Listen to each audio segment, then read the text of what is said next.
A Pablo de Cuba, abogado economista, con el que vamos a analizar estos temas. Me hace gracia que digan que el gobierno reconoce que le ha sido difícil atraer a los cuentapropistas. Evidente, ¿no? Más claro ni el agua, es lógico. Es muy difícil que tú tengas una política de atracción y más de depósito cuando tú tienes una banca de la cual tú dudas. Claro. Hay que partir de ahí. Estamos viendo, yo me alegro, Yo me alegro que por lo menos tengamos algo más en Cuba. Lo que único que me preocupa un poquito de esa alegría es que a esta altura estemos hablando de eso cuando hay países del tercer mundo, como se decía, desde Cuba, que lo tienen hace muchos años. Por supuesto. ¿Qué se puede hacer, qué no se puede hacer a través de Internet en Cuba con relación a los cuentapropistas? Bueno, el primer punto es si tienes acceso y cuánto te cuesta tener ese acceso. Primer punto. Ese es el primer punto. Si tú ¿Cuánto cuesta? No se ha dicho los valores. No se ha dicho los valores. ¿Y quién tiene acceso a Internet también? Por eso tienes que tener acceso a la red, tienes que conectarte con el éter para poder llegar a tus cuentas. Cosa esta que aquí en cualquier hogar o en muchos de estos países, como te decía anteriormente, eso es algo normal. El otro punto va a estar en cuál es la capacidad o el interés que tiene el contrapropista de que le controlen sus movimientos a nivel de la banca. Te voy a poner un paralelo rápido. A ver. La libreta de abastecimiento en Cuba era para tomarte un litro de leche y un pedazo de pan, no era para saber dónde tú vivías y en qué tiempo te mudabas. Lo demás venía después. A la hora de pagar impuestos también, ahí viene el asunto. Un control. Ese es el paralelo ahora. Bueno, ¿cuál es el movimiento que hace este hombre? Aquí se estaba hablando, si mal no me equivoco, de poder hacer depósitos directos. No solamente, perdóname, no solamente los impuestos, sino tener un control de otras muchas cosas. De todo. De cuál es, qué te ingresa, dónde te ingresa, cómo y por qué. Obvio, y tenemos que tener una cosa bastante a la vista. Si están hablando de los créditos, me parece que los créditos son un poco engorrosos para que ellos tengan acceso. Pienso yo, el contrapropista no es una persona que pueda desarrollar mucho capital.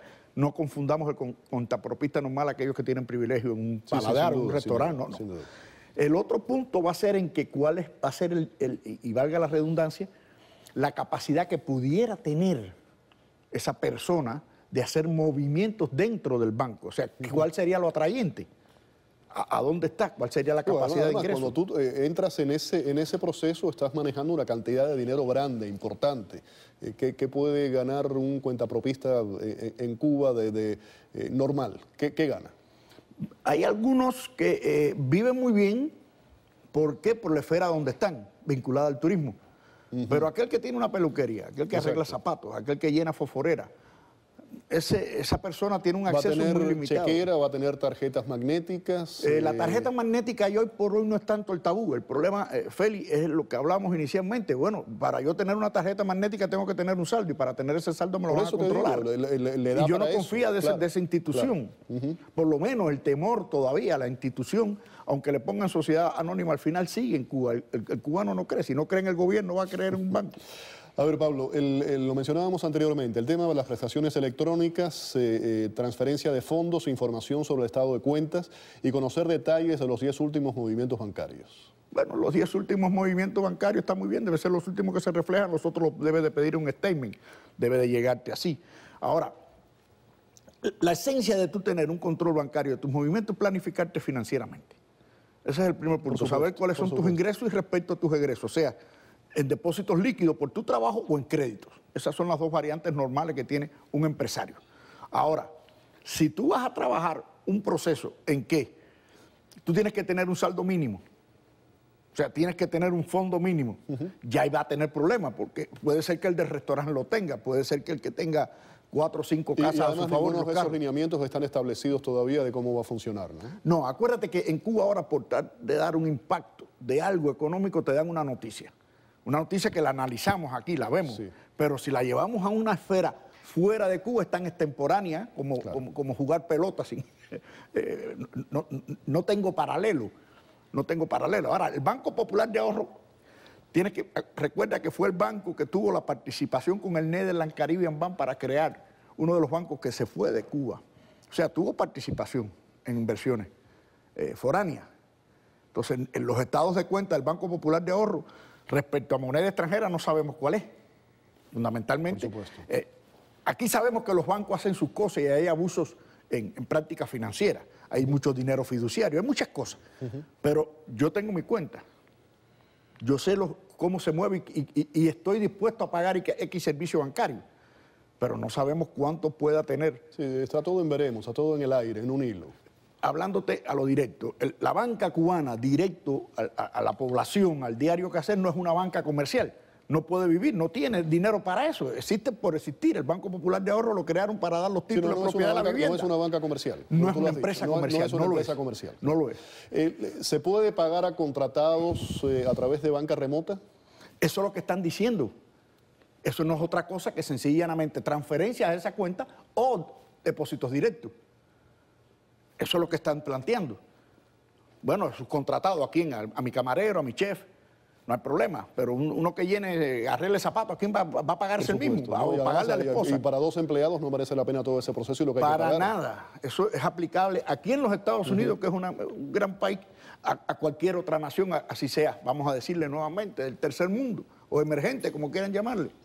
Y de nuevo, lo que hablábamos anteriormente, al gobierno le conviene tremendamente tener acceso a toda esa información, control sobre toda esa información a la hora de pagar los impuestos y de tener un control exacto de todo lo que está ocurriendo. Recuerda que muchos de estos contrapropistas tienen un problema. No reciben la carga de impuestos, son tasas fijas. El impuesto es progresivo y racionalmente a la capacidad de ingreso. Y esa capacidad de ingreso tiene una cantidad de deducibles, de ahí sale el impuesto. Claro. Pero las tasas no, las tasas ganes o no ganes te van a cobrar esa suma. Entonces tú tienes que estar muy arriba para saber que tu tasa es ventajosa, porque es fija. El cuentapropista no es un comerciante, pero sin la categoría real y jurídica del comerciante. Es un hombre que por apreciación discrecional de un gobierno le han dicho, arregla zapatos. Una última pregunta. Actualmente Sabadell, BBVA, Caixa, Bank tiene presencia en Cuba. Ahora, ¿qué hacen en Cuba? Lo que hacen es dar asesoramiento a inversionistas. No funcionan en sí como una banca, ¿no? Mira, hay muchas bancas extranjeras. Y la pregunta es por lo siguiente, ahora me explicas. Sí. La pregunta es porque el Banco Popular de España ahora quiere abrir oficinas en Cuba. ¿Le van a permitir que sea una banca comercial privada? No es un problema si es banca comercial privada. Hay mucha banca acreditada en Cuba que necesita estar ahí por un problema de cobrar deuda. Vamos a partir de ahí. Segundo, quiere ver en los sectores en que nacionales de ellos están involucrados y cómo les pueden servir por eso sirven para la canalización. Asesoramiento de inversionistas y lo que van a hacer dentro No, de y Cuba. practican también, ponen líneas de crédito, hacen compras de deuda a sus nacionales y en el mercado interno en divisa. Yeah. O sea, pueden trabajar lo que se llama el factoring, hacen mucho descuento de factura. Lo que ocurre es que esas entidades tienen que pasar por la regulación para que le den un tipo de licencia. Es normal eso. Es lo más atípico que he conocido en mi vida, todo esto que estamos hablando. Es que, acuérdate que hay un capitalismo de Estado, que hay gente que no lo entiende en Cuba, fuera de Cuba. En Cuba hay un capitalismo tan violento, controlado por un sector tan mínimo, que maneja la economía cubana. Y es la que decide si le paga o no a muchos acreedores que tiene fuera de ahí. Claro. Y esos bancos están buscando la posibilidad de tener una participación allí. Y no tienen miedo de que haya muchos litigios, como pudiera ser la banca americana, o activos de Estados Unidos y viceversa en Cuba, por la sentencia y los litigios que hay pendientes. Entonces, están allí. En Cuba llevan mucho tiempo acreditando bancas extranjeras y financieras. El Netherlands Caribbean Bank con el... Pero la pregunta, y con eso me voy, la pregunta es, ese ciudadano de a pie, ese cuentapropista, que es zapatero, que tiene un negocio, o un negocio un poco mejor, ¿va a tener eventualmente acceso a esa banca comercial estatal o de fuera? Si la paga, sí. Porque el acceso a Internet no es un problema de llegar a abrir una cuenta. Lo que te están diciendo es que tú llegas a Internet para que tú no vayas al banco estatal, físicamente. Sí, pero extranjera, ¿el gobierno Mira, no va a permitir extranjera, eso? el gobierno no va a permitir que tú hagas depósitos fuera de Cuba, siendo tú nacional. Tienes que burlarlo. O sea, nadie va a permitir que tú llegues y deposites en Cuba, hoy por hoy, para que te acredite en un banco extranjero. Tienes que tener una empresa fantasma por allá, un amigo que te diga que nace una deuda. Si no, olvídate. Don Pablo, gracias por haber estado aquí en el programa. A ti, gracias por lo del don también. Muchísimas gracias. Vamos a la pausa. Al regreso.